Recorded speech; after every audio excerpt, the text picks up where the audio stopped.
இந்த ஒரு வீடியோ போடலாமா வேணாமான்னு யோசிக்கிறதுக்கே இவ்வளோ நாள் ஆயிடுச்சுங்க. சரி ஃபைனலாக போட்டுடலாம் அப்படின்னு சொல்லி டிசைட் பண்ணி போடலாம் ஸ்டார்ட் பண்ணிட்டேன். ஸோ இது வந்து ஈத் பெருநாள் அன்றைக்கி எடுத்த வீடியோ தாங்க. காலையில் எழுந்திரிச்சு எல்லாருமே குளிச்சுட்டு புது ட்ரெஸ்லாம் போட்டுட்டு தொழுகைக்கு கிளம்பியாச்சுங்க. நம்ம ஏரியாவில் பார்த்தீங்கன்னா காலையில் 7:30 மணிக்கெலாம் வந்து தொழுகை ஸ்டார்ட் ஆகிடுச்சு. 8 மணிக்குள்ளேயே சூப்பராக வந்து முடிஞ்சிடுச்சு. நாங்கள் வந்து ஈத் பெருநாள் அன்றைக்கி தொழுகைக்குன்னே வந்து ஒரு ஏரியாவில் வந்து அலோகேட் பண்ணியிருப்பாங்க ஒரு மைதானத்தில். பெண்களுக்கு ஆண்களுக்குன்னு தனித்தனியாக இருக்கும். ஸோ அங்கே போய் தொழுகையை முடிச்சுட்டு வீட்டுக்கு வந்தோடனே ஃபஸ்ட்டு வேலையாக வந்து டீ போட்டு குடிச்சாச்சு. அடுத்து வந்து பிரேக்ஃபாஸ்ட். அதுக்கு முன்னாடி பார்த்திங்கன்னா நம்ம வந்து ஷீர் குருமா செஞ்சிடலாம் அப்படின்னு சொல்லி ப்ரிப்பேர் பண்ண ஸ்டார்ட் பண்ணிவிட்டேன். ஒரு சைடு பால் வெந்துட்டுருக்கு, இன்னொரு சைடு வந்து இந்த சேமியாவை நல்லா டீப் ஃப்ரை பண்ணிவிட்டு சூப்பராக வந்து அந்த பாலில் ஆட் பண்ணிவிட்டு நம்ம நட்ஸ் எல்லாம் வந்து ஃப்ரை பண்ணியிருக்கேங்க. இது எல்லாத்தையுமே வந்து ஆட் பண்ணிட்டோன்னா சூப்பர் டேஸ்டியான என்னோடய ஸ்டைலில் ஷீர் குருமா சீக்கிரமாகவே ரெடி ஆகிடும். நம்ம இதில் நாட்டு சக்கரை அப்படி இல்லைன்னா சுகர் ரெண்டுத்தில் எது வேணாலும் சேர்த்துக்கலாம், நம்மளோட விருப்பம் தான். பாதாம் வந்து கொஞ்சம் சுடு தண்ணியில் போட்டு நம்ம ஊற வச்சு நம்ம வந்து அதை மேலே இருக்கிற தோலை வந்து பீல் பண்ணிட்டோன்னா சூப்பராக வந்து வந்துடும். செம்ம டேஸ்டியாக இருந்ததுங்க. கண்டிப்பாக வந்து ட்ரை பண்ணக்கூடிய ஒரு நல்ல ரெசிபின்னே சொல்லுவேன். ஸோ ஸ்பெசிஃபிக்காக நம்ம வீட்டு குழந்தைங்களுக்கு நான் செய்கிற ஷீர் குருமா மட்டும்தான் அவங்களுக்கு பிடிக்கும். நெய்பர்ஸ் வீட்டிலேருந்து வர ஷீர் குருமாவை விட என்னோடய ஷீர் குருமா அவங்களுக்கு ரொம்பவே பிடிக்குன்றதுனால எப்போவுமே வந்து நம்ம வீட்டில் உள்ளது மட்டும்தான் குடிப்பாங்க. ஸோ ஒவ்வொருத்தருக்கும் ஒவ்வொரு டேஸ்ட் இல்லையா? ஸோ எல்லாருக்குமே வந்து அந்த டேஸ்ட் வந்துடாது. அந்த விதத்தில் பார்த்திங்கன்னா நம்ம குழந்தைங்களுக்கு நம்மளோட டேஸ்ட் பிடிச்சிருக்கு அப்படின்னு சொல்கிறப்போ நமக்கு கொஞ்சம் சந்தோஷமாக தான் இருக்குது. ஸோ கண்டிப்பாக வந்து இதோட ரெசிபியும் நான் உங்களுக்கு ஷேர் பண்ணுறேன். நிஜமாகவே ரொம்பவே டேஸ்டியாக இருந்ததுங்க. மஸ்ட் ட்ரை பண்ணக்கூடிய ரெசிபின்னே சொல்லலாம். யாருக்கெல்லாம் இந்த ஷீர் குருமா பிடிக்குன்றத கமெண்ட் செக்ஷனில் ஒரு ஹார்ட்டின் போட்டுருங்க. ஸோ அடுத்து வந்து பார்த்திங்கன்னா நெய்பர்ஸ் வந்து கொடுத்தாங்க ஷீர் குருமா, அதுவுமே எடுத்து வச்சுருக்கேன். ஸோ இந்த ஷீர் குருமா சேமியாவுக்கு வந்து ஒரு தனி ஒரு மகத்துவம் இருக்குன்னே சொல்லலாம். ஸோ நாம் வாங்குறதெல்லாம் கொஞ்சம் கம்மியான பட்ஜெட்டு தான். ஆனால் இந்த சேமியா பார்த்திங்கன்னா கொஞ்சம் ஹை பட்ஜெட்டான சேமியாங்க.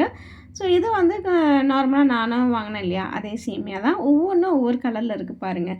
ஸோ ஒவ்வொருத்தருடைய ஸ்டைல் வந்து டிஃப்ரெண்ட்டாக இருக்கும். ஸோ அதனால் கலருமே வந்து அதோடய ஸ்ட்ரக்சருமே சேஞ்ச் ஆகுது. சரி, ஓகே, நம்ம லஞ்சுக்கு என்ன செஞ்சோம் அப்படின்னு பார்த்துக்கலாங்க. ஸோ லஞ்சுக்கு வந்து நான் பிரியாணி வந்து ஸ்கிப் பண்ணிட்டேன். எதனால் அப்படின்னு பார்த்தீங்கன்னா ஈவினிங் வந்து அம்மா வீட்டுக்கு தான் போக போகிறேன். ஸோ ஆல்மோஸ்ட் அங்கே போன உடனே பார்த்திங்கன்னா மட்டன் பிரியாணி தான் இருக்கும்.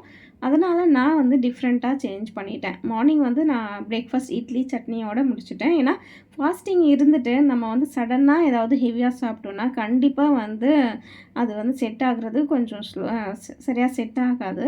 அதுவும் குழந்தைங்களாம் வந்து ஃபாஸ்டிங் இருந்தாங்க கண்டினியூவாக, நானும் இருந்தேன். அதனாலே வந்து கொஞ்சம் டிஃப்ரெண்ட்டாக செய்யலாம் அப்படின்னு சொல்லி மார்னிங் வந்து இட்லி சட்னியை முடிச்சுட்டு நம்ம வந்து பகாரா ரைஸ் தேங்காய் பால் போட்டு தேங்காய் ரைஸ் மாதிரியே செஞ்சுட்டு அதுக்கு வந்து மட்டன் குருமா வந்து செஞ்சிடலாம். கூடவே வந்து சிக்கன் 65. ஸோ இந்த சிக்கன் 65க்கு வந்து மசாலா போட்டு முதல்ல மேக்னேட் பண்ணி வச்சாச்சுங்க. அடுத்து வந்து பார்த்திங்கன்னா மட்டன் ஒரு சைடு வந்து குருமாக்காக ரெடி பண்ணிகிட்ருக்கேன். இன்னொரு சைடு பார்த்திங்கன்னா பகாரா ரைஸுமே வந்து ரெடி பண்ணிகிட்ருக்கேன். ஸோ ஒவ்வொன்றுமே வந்து ஒவ்வொரு வேலை வந்து முடிஞ்சிடும் இல்லையா? ஸோ நம்ம குயிக்காக நம்மளோட வேலையை முடிச்சிடலாம். ஸோ ரைஸ்லாம் போட்டாயிடுச்சிங்க. இதில் வந்து முக்கியமாக நீங்கள் தயிர் போட்டு செஞ்சு பாருங்கள், டேஸ்ட்டு சூப்பராக இருக்குங்க. ஸோ நல்லா வந்து எல்லாமே ரெடி ஆகிட்டுருக்கு. இன்னொரு சைடு பார்த்திங்கன்னா குருமாவுமே ரெடி ஆகிடுச்சு. அடுத்து வந்து நம்ம புளியை வந்து ஊற வச்சுருக்கேன். ஸோ இது எதுக்காக அப்படின்னு பார்த்தீங்கன்னா எப்போவுமே பிடிச்ச மாதிரி நம்ம புதினா சட்னி செய்யணும் இல்லையா, அதுக்காக தான்.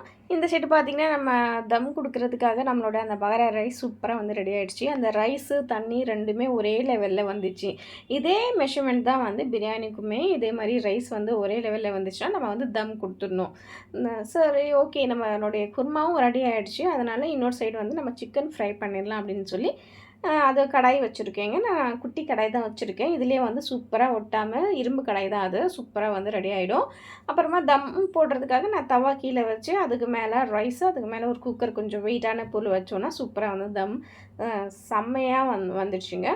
அடுத்து வந்து சிக்கன் ஃப்ரை பண்ணிகிட்ருக்கிறப்போயே வந்து புதினா சட்னியுமே அரைச்சிட்டேன். ஸோ புதினா சட்னியுமே சூப்பராக ரெடி ஆகிடுச்சு. புதினா சட்னி நான் நிறைய செஞ்சுருக்கேன்.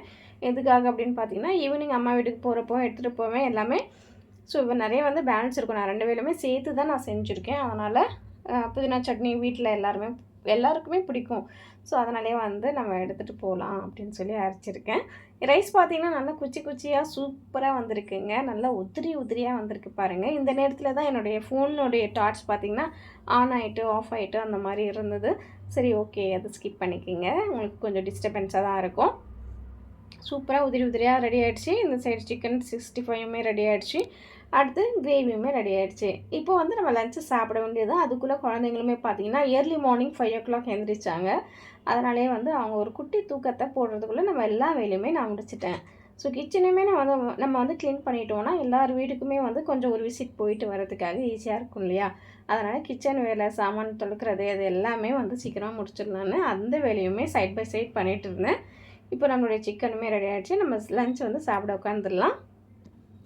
ஸோ எல்லாருமே ஒரு தூக்கத்தை போட்டு முடிச்சுட்டாங்க. நான் மட்டும் தாங்க தூங்கலை. சரி ஓகே, நமக்கு வந்து நம்மளோட குழந்தைங்க, நம்ம ஃபேமிலி தான் இம்பார்ட்டண்ட் இல்லையா? நம்ம தூக்கத்தை விட நம்மளுக்கு எந்த ஒரு இம்பார்ட்டண்ட்டான வேலை இருக்குது, அதனால் நம்ம இதை செஞ்சிடலாம் அப்படின்னு சொல்லி நம்ம வந்து லஞ்ச் சாப்பிட உட்காந்துருச்சுங்க. ஸோ லஞ்சுக்கு பகாரா ரைஸ் சூப்பராக வந்து உதிரி உதிரியாக ரெடி ஆகிடுச்சு. இதே மாதிரி தான் நீங்கள் பிரியாணியும் செஞ்சீங்கன்னா தம் கொடுத்து பாருங்கள், பர்ஃபெக்டாக வரும். ஸோ இது கூட வந்து மட்டன் குருமாங்க. ஸோ எப்போவுமே வந்து எல்லாருமே இல்லைங்க, நான் கூட வந்து மட்டன் பிரியாணி இல்லைனா சிக்கன் பிரியாணி அந்த மாதிரி தான் செய்வேன். இந்த தடவை தான் நான் வந்து கொஞ்சம் டிஃப்ரெண்ட்டாக சேஞ்ச் பண்ணியிருக்கேன். ஸோ எப்போவுமே சாப்பிட்றத விட இந்த நேரத்தில் நம்ம கொஞ்சம் டிஃப்ரெண்ட்டாகவே செய்யலாமே அப்படின்னு யோசிச்சு தான் செஞ்சேன். ஸோ மட்டன் குருமாவில் ஒரே ஒரு பெரிய உருளைக்கிழங்கு மட்டும் போட்டிருக்கேன். சூப்பராக வந்ததுங்க.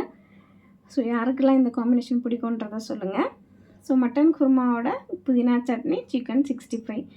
ஸோ எல்லார் வீட்லையுமே பார்த்தீங்கன்னா பிரியாணி இந்த மாதிரி பகாரா ரைஸ் இந்த மாதிரிலாம் செய்கிறதுனால ஸோ எல்லாருமே வந்து நிறையவே மிச்சமாயிடும். அதனாலேயே வந்து நான் கொஞ்சம் கம்மியான குவான்டிட்டியில் செஞ்சு எந்த அளவுக்கு தேவையோ அந்த அளவுக்கு நம்ம சமைச்சு சாப்பிட்றது ரொம்பவே நல்லதுங்க.